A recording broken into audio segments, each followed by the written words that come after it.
Two twin sisters vanished without a trace during a dream vacation on a cruise ship, leaving their mother shattered and desperate for answers. 10 months later, a suitcase washes up on a remote beach, its contents horrifyingly confirming her worst fears. What happened to her daughters, and who was behind the unimaginable cruelty that tore their family apart? I never imagined my life would come to this.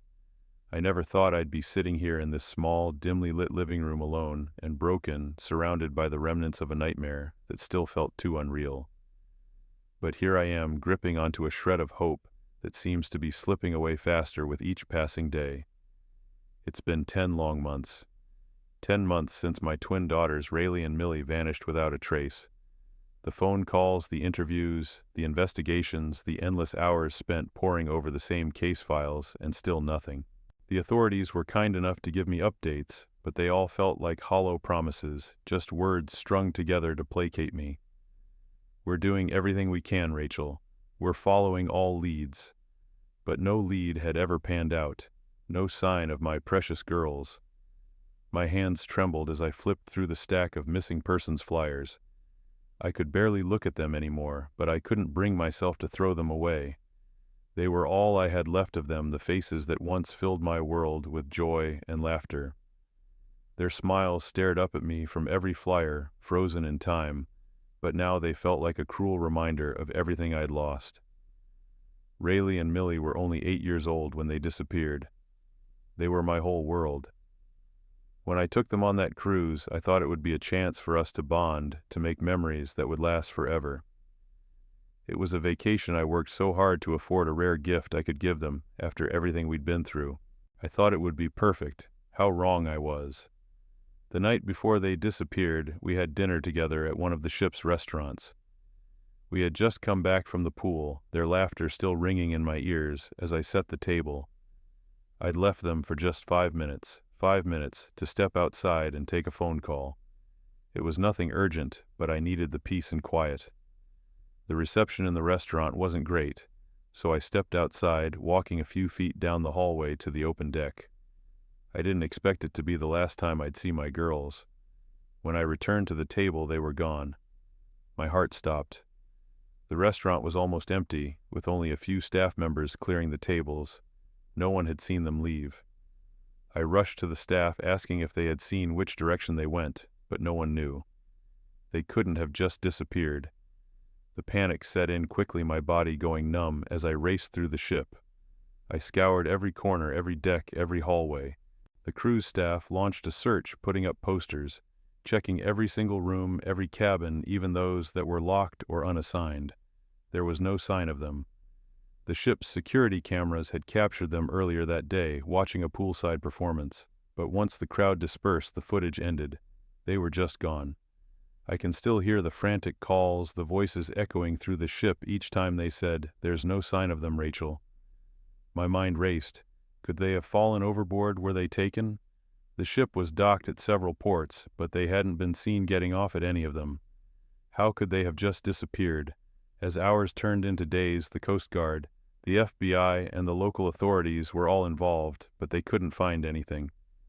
There were no leads. The authorities kept reassuring me, telling me not to give up hope, but I could feel it slipping away. The overwhelming silence in the face of such an unimaginable loss was deafening. I can't describe the pain of it all, the emptiness, the hopelessness. Every morning I would wake up expecting to find them beside me, but the bed was cold, the house was quiet, too quiet. No more giggles, no more bickering over who got the bigger room or who got to pick the movie. It was just me, alone. And then, just as I thought I could no longer bear the weight of the uncertainty, my phone rang. It was Detective Mace Alvarez. His voice sounded different today, tight, controlled, a tone I hadn't heard before. "Rachel, I need you to sit down." I froze. I could hear the blood pounding in my ears as I gripped the edge of the table. The detective continued his words, breaking through the fog in my mind. "I've just received information from the police department in Ocracoke Island, North Carolina," he said slowly. "A local fisherman found a suitcase containing remains. Remains we believe might belong to one of your daughters." I couldn't breathe. My mind raced, and for a moment everything around me seemed to blur. Remains, a suitcase, my daughter's. Could it really be Millie? I need you to prepare yourself, Alvarez continued. What I'm about to tell you is disturbing. The suitcase contains personal items that we need you to identify. It's not good, Rachel. His words were like daggers piercing through my chest. My body went numb, and I could hardly feel my legs beneath me. A part of me wanted to deny it. I wanted to scream that it couldn't be true. Millie couldn't be gone. But deep down, I knew I had to face it. I had to find out what happened. I'm coming to get you, Detective Alvarez said. We'll fly to North Carolina together. It's the only lead we've had, Rachel. I barely heard him as I dropped the phone. I was already moving. My hands shook violently as I grabbed an overnight bag, stuffing it with the few belongings I could think of in my dazed state. I didn't know what I was supposed to feel, but all I could think was that I had to go. I had to see for myself. As I walked to the door, I glanced at the photos of my girls on the walls at the empty room. I knew that this was a moment I would never forget, but I didn't want to face it. Not like this. The last thing I wanted was to accept the truth, but I had to. The flight to North Carolina was silent. I couldn't bring myself to speak. Detective Alvarez sat beside me, his tablet in his hands, going over the case files again, probably searching for answers. But I couldn't focus on anything but the suitcase, the remains, my girls. I kept replaying that fateful day in my head over and over again, hoping, praying that it wasn't true. And yet as we touched down, I couldn't shake the feeling that this might be the moment. The moment I finally got an answer, no matter how much it hurt. The moment that I would know what happened to my babies. When we arrived at the small sheriff's substation near the coast, I could barely keep my hands steady. The air smelled of salt and seaweed, and the sun was beginning to set, casting long shadows over the quiet town. I followed Detective Alvarez inside, barely registering the journey. I had to see it. I had to know if it was really her. As the door of the sheriff's substation closed behind us, the weight of everything that had brought me here pressed down on my shoulders. The fluorescent lights buzzed overhead, the sterile white walls offering no comfort, no reassurance. I could barely feel my feet as I followed Detective Alvarez through the quiet hallways, the faint sound of our footsteps echoing in the otherwise still building. My thoughts were racing, my heart pounding in my chest. Every step felt like a lifetime. I knew what was waiting for me, but I wasn't ready for it. How could I be, after 10 months of hoping, of praying that my girls were safe, that they'd been found, that I would get the call to bring them home, now this? A suitcase remains personal belongings. My mind couldn't quite piece it all together. Detective Alvarez led me to the back of the substation, where a forensic team had set up their operation. There was a table covered with protective sheets, the faint smell of disinfectant lingering in the air. Standing by the table was a man in his 50s, wearing a weathered baseball cap, his clothes thick with the smell of the sea. He looked like he had spent most of his life under the harsh coastal sun. I recognized the look on his face, immediately sympathy, but also discomfort. He wasn't used to dealing with things like this, and neither was I. "This is Curtis Bannister Alvarez," said gently, introducing the fisherman who had found the suitcase. "He's the one who discovered it on the beach." Bannister stepped forward and extended his hand, his voice low and raspy. "I'm sorry about your loss, ma'am," he said, his words sincere but awkward. I wish I'd found something different that day. I could only nod in acknowledgement. His apology felt distant, like it belonged to someone else, someone who didn't know what it was like to lose everything. But I couldn't afford to turn away. Not now. Bannister stepped aside, and for the first time I saw it. The suitcase. It was resting on a stainless steel examination table in the middle of the room, its once vibrant blue fabric now faded to a dull gray. The seams were warped, the corners bulging from long exposure to salt water and the unrelenting sun. My breath caught in my throat as I stared at it, my eyes tracing the worn handle, the faded fabric. It was like looking at a ghost, something that didn't belong here, something that should have stayed far, far away from me. I couldn't move. My legs felt like they were made of stone. I was frozen in place, staring at that suitcase as if it held the answers to all the questions I had been asking for months. Alvarez must have noticed my hesitation, because he placed a gentle hand on my arm. "Rachel, I know this is hard, but we need you to identify the contents. We've documented everything, but we need your confirmation before we proceed." I nodded numbly, not trusting my voice. I knew what I had to do. I had to look. I had to know if this was really her. The medical examiner stepped forward, wearing a face mask and gloves, his movements deliberate, as he carefully lifted the lid of the suitcase. The moment it opened, I recoiled, my stomach turning. Inside, the remains of a small child were laid out. The body had been exposed to the elements for far too long. Bloated, discolored, the skin stretched in unnatural ways. It was horrifying. I wanted to look away, to close my eyes, and pretend I had never seen this, but I couldn't. I had to face it. I had to know. The medical examiner spoke in a soft, clinical voice, as though trying to make this all sound as ordinary as possible. "The victim appears to have died from asphyxiation. There are no signs of blunt force trauma or sharp injuries, which suggests that the child likely died quickly without struggle." I barely heard him. My eyes were fixed on the body, on the layers of clothing that had been wrapped around it, preserving a few identifying features. And then I saw it. A red Minnie Mouse t-shirt, one that Millie had been wearing the day they disappeared. "That's her shirt," I whispered, my voice breaking. My breath caught in my throat as I reached forward, unable to stop myself. The medical examiner nodded grimly, showing me more. "Her goggles," I said, my voice shaking now. I could barely speak, but I knew what I was seeing. The blue swim goggles, one with an M written on the side. Millie's goggles. Tears flooded my eyes, blurring my vision as I struggled to breathe. The world around me spun. I had always known in my heart that she was gone, but seeing this, seeing the remnants of my child so lifeless and so far from where she should have been, was a shock to my entire being. I felt like I was drowning in it. "I'll need a DNA sample from you to confirm," the examiner said, but I couldn't process his words. I didn't need confirmation. I didn't need anything more to prove that this was my daughter. "Yes," I managed to say, my voice hoarse. "Yes, take whatever you need."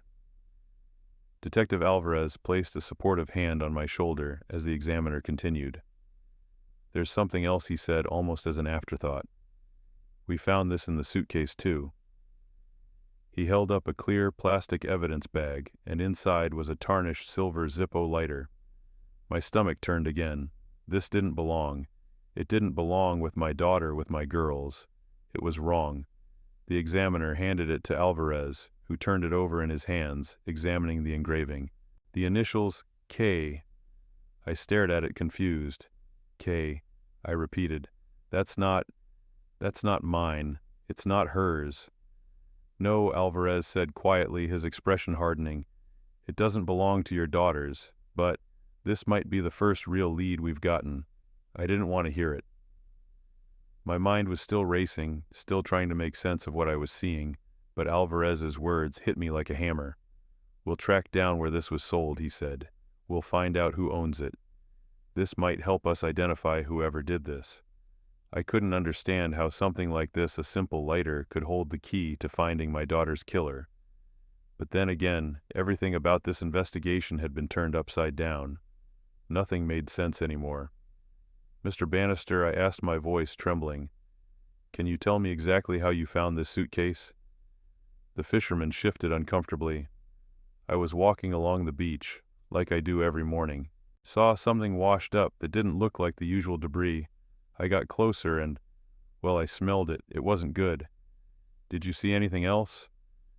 "Any sign of my other daughter, Rayleigh?" I asked desperately, my heart in my throat.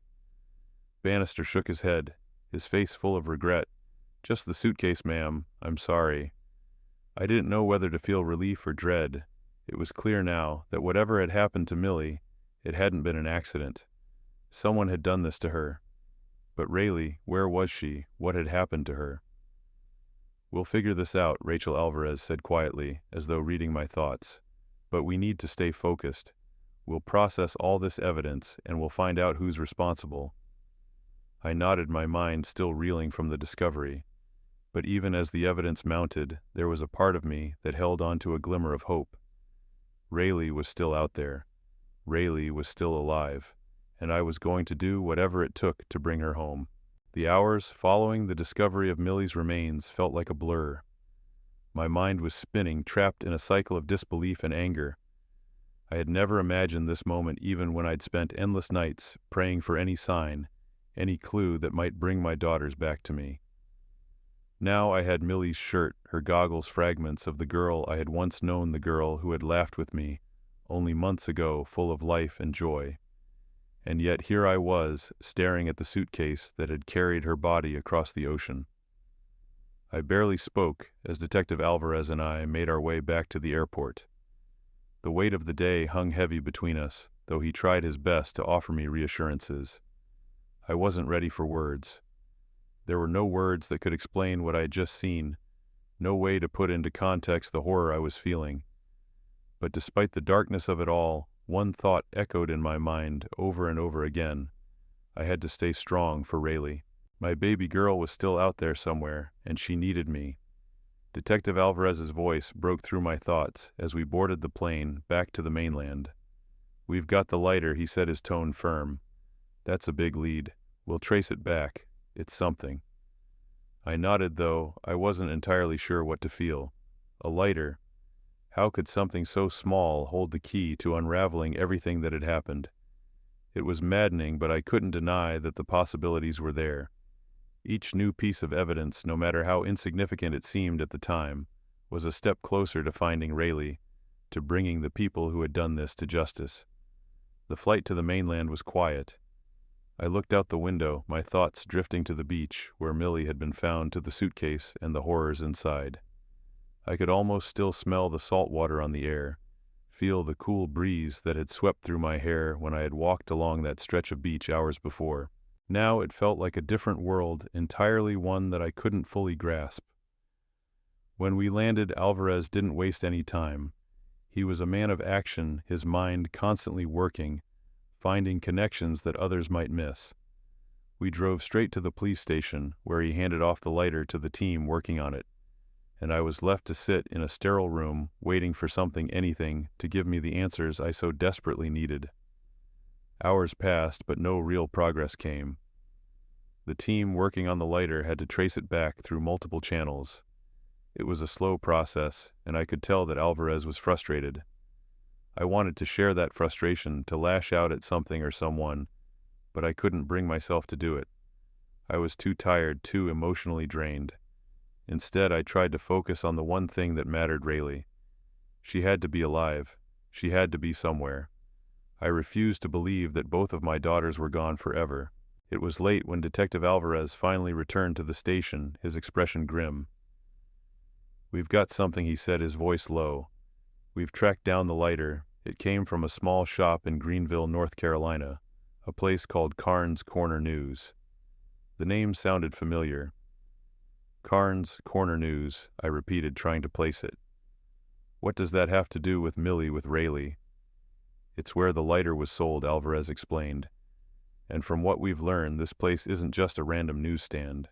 It's part of a bigger operation.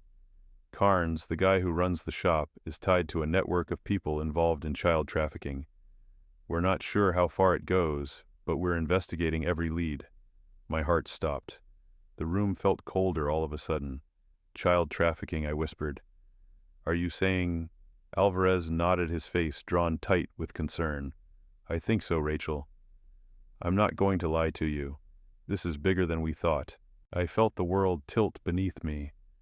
I had feared something like this, but hearing it confirmed it was too much. The depth of the depravity, the web of people involved in the horrors my daughters had endured, it felt like a nightmare. But I had to stay focused. I had to stay strong.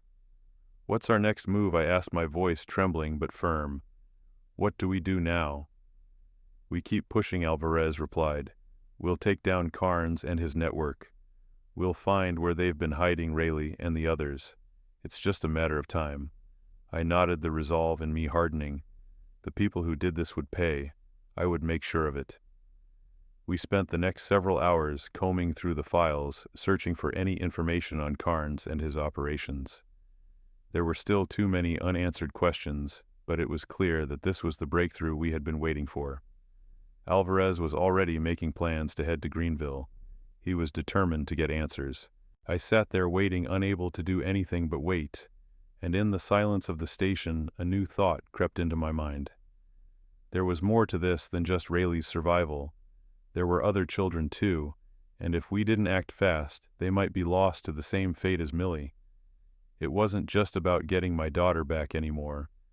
It was about stopping these monsters before they could hurt anyone else. But for now, all I could do was wait for the next call, the next lead. All I could do was hope that Rayleigh was still out there, still waiting for me to find her. I barely slept that night. The pain of Millie's loss gnawed at me, raw and unrelenting. But beneath that ache, there was a spark of hope, the faintest glimmer that Rayleigh could still be out there, still alive, despite everything. Despite the horrors she had endured. The phone rang early the next morning. Detective Alvarez's name flashed on the screen. My heart leaped into my throat, but I quickly pressed the phone to my ear. "Rachel, we've got a lead." Alvarez said, his voice steady, but there was urgency in it. "We're heading to Carnes Corner News right now. We've got people on the ground in Greenville, and we've been able to confirm some of the details. We need to move fast." I didn't have to be told twice. I stood up immediately, my legs shaky from exhaustion, but my resolve unbreakable. "I'm on my way," I said, my voice low but firm. Within the hour, I was in the back seat of a police car headed to Greenville. The landscape outside blurred, but my mind was sharp. I thought of Rayleigh, of her fragile frame and haunted eyes, and of Millie, who was now gone. My heart shattered anew, but I pressed on. For Rayleigh. For the justice my girls deserved. As we drove, Alvarez explained more about Carnes and his operation. We've been able to track some of his movements. He's been part of this for years, working with people who target children. But we didn't know how deep his involvement went until now. And now, I asked, my voice tight, "What happens now?" "We're raiding his property," he said, his jaw set. "We've got a warrant, and we'll be moving in as soon as we get there. We'll get answers. We'll get Rayleigh the safety she deserves." I nodded, gripping my hands together tightly, trying to stave off the overwhelming sense of dread that hung over me. Each new piece of information about Carnes was a piece of the puzzle, but it was also a reminder of just how close we had come to losing Rayleigh too. When we arrived in Greenville, the small town seemed innocuous, almost like any other. But beneath its quiet exterior, there was a storm brewing. As we approached the location of Carnes' shop, I could feel the tension in the air. Alvarez wasn't just going in to make an arrest.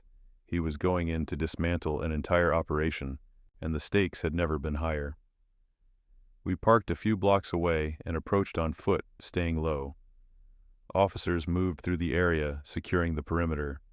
I tried not to think about the violence that could erupt at any moment, the possible dangers lurking in the shadows. "We're here," Alvarez said, as we approached the small kiosk that had been the heart of this operation. It looked like a typical newsstand, but the sickening reality was that this was where children like my daughters had been preyed upon. "Stay close," he warned, as we entered the small building, a dull bell jingling overhead. The interior was cramped and cluttered. Magazines and newspapers were stacked in haphazard piles, but there was something off about it. The air was thick with the sense that something dark had been hidden here behind the normalcy. "Police, stay where you are?" Alvarez shouted, his voice cutting through the tension. A man in his early 50s, Douglas Carnes, stood frozen behind the counter. His eyes darted toward the door as he tried to move, but the officers were already there, blocking his way. "You're under arrest for kidnapping, human trafficking, and murder," Alvarez said, his voice icy. Carnes looked at the officers with an expression that was hard to read, as if his mind was racing, calculating his next move. But he didn't speak, didn't fight back as he was cuffed and led outside.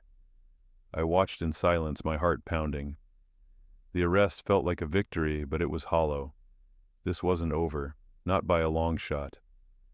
"We'll be taking you to the station," Alvarez said to Carnes as he was shoved into a police car. "We're not done yet." I turned to Alvarez, my eyes brimming with unshed tears. "What now? Is Rayleigh safe? Have we found her?" He looked at me with a mix of determination and exhaustion. "We're working on it, but we believe he's been moving her through different places. We'll get her back, Rachel, I promise." I clung to that promise, though it felt so fragile. Rayleigh had been through so much, and even the idea that she was still out there somewhere was both a blessing and a curse. I wanted to believe with all my heart that we could save her, but every second, every minute spent searching, I was reminded of the dark realities she had faced. We left the newsstand and headed to the next location on our list, a house that Carnes owned on Cedar Island, an unassuming property that now seemed to hold the key to everything. The sun was setting as we drove, casting long shadows over the road. My mind kept wandering back to Rayleigh's face, that sweet, scared girl who had survived longer than any child should have to. By the time we reached the house, the team was already in place, ready to execute the raid. Officers moved quickly, methodically, as they entered the property. I stood by my heart in my throat, praying that this was it, that we would find Rayleigh and the other children before it was too late. It didn't take long for the officers to find what we had been searching for. Children, several of them, were hidden in a locked room. They were pale, malnourished, their eyes wide with fear, and yet there was a flicker of hope in their gaze as they realized they were free. And there in the corner of the room was Rayleigh. She was thin, trembling, but alive. She was alive. "Mom," she whispered, her voice hoarse. Tears filled my eyes as I rushed forward. "Rayleigh, sweetheart," I cried, pulling her into my arms. "I'm here. I'm right here." She clung to me, her small body trembling as she cried, her tears soaking through my shirt. "I thought I'd never see you again, Mom. I thought you were gone, too." "I'm here, baby. I'm here," I whispered, holding her close. "I'll never leave you again, I promise." We had found her. Rayleigh was safe, and we were going to get her home. But even as I held her, I knew that the road ahead would be long. The trauma she had endured, the things she had seen, the things she had been forced to do, would take years to heal. But she was here, she was safe, and that for now was all that mattered. We had won, but the battle was far from over. The days following Rayleigh's rescue passed in a blur of hospital visits, therapy sessions, and the relentless march of paperwork and police reports. The truth about what had happened to my daughters slowly unfurled, but the full weight of it hit me in waves. Each discovery, each new detail about Carnes Evans and their sickening operation left me numb, but it also fueled my determination to make sure justice was served. Rayleigh, for her part, remained in the hospital for several days as doctors and specialists worked tirelessly to stabilize her. I stayed by her side every moment I could, never leaving her for long. She slept fitfully often, waking up in tears, whispering Millie's name.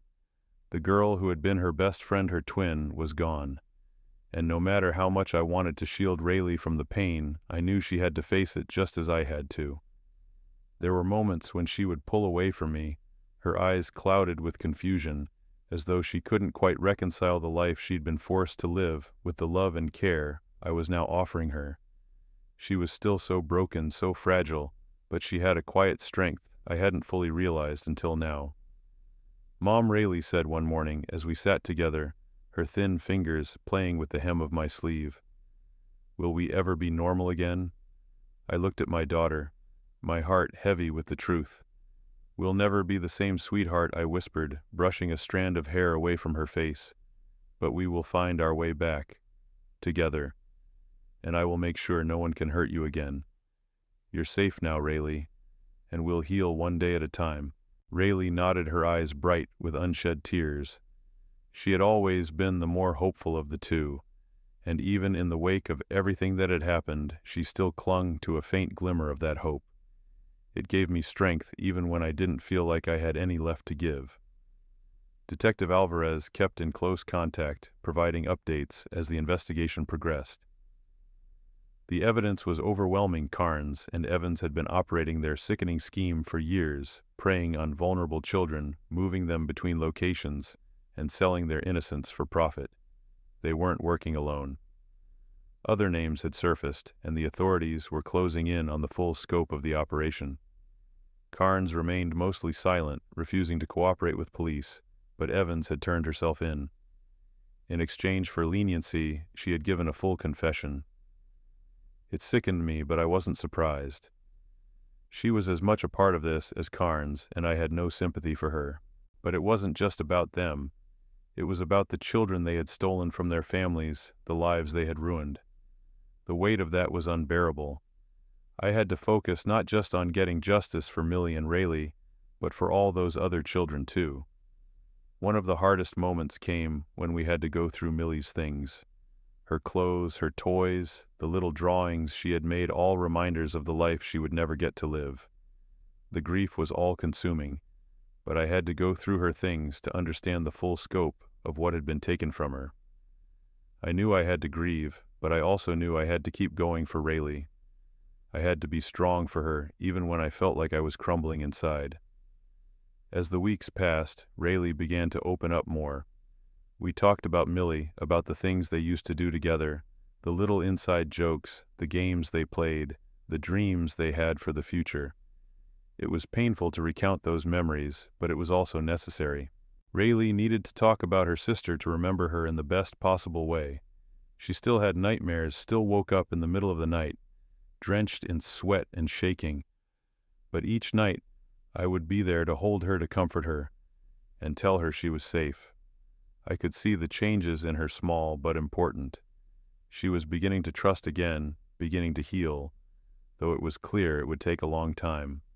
The legal battles stretched on. Carnes and Evans were both facing multiple charges, including kidnapping, human trafficking, and murder. The case against them was strong, and their trial was set to begin in the coming months. But even knowing that they would face justice, I couldn't shake the feeling that it wasn't enough. Millie was gone. No amount of punishment could bring her back. The months that followed were a mix of therapy, legal proceedings, and attempts at normalcy. Rayleigh and I slowly rebuilt our lives, piece by piece. She started attending school again, though it was difficult for her to leave the safety of home. She had always been so full of life, but now she was more guarded, more cautious. The world she once knew had been shattered, and it would take time to put it all back together. I had my own struggles too. The memories of Millie haunted me, and there were moments when I felt the weight of it all pressing down on me.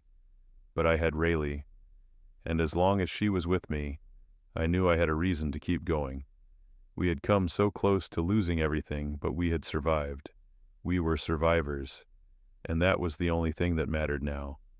One night, as Rayleigh and I sat together on the couch, watching an old movie the two of us used to love, I turned to her.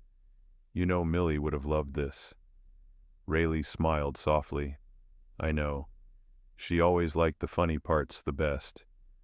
I kissed her forehead, feeling a surge of love for this brave little girl who had already been through so much. "We're going to be okay, sweetheart. I promise. We're going to make it through this, together." And in that moment I believed it. Despite everything, we were going to be okay.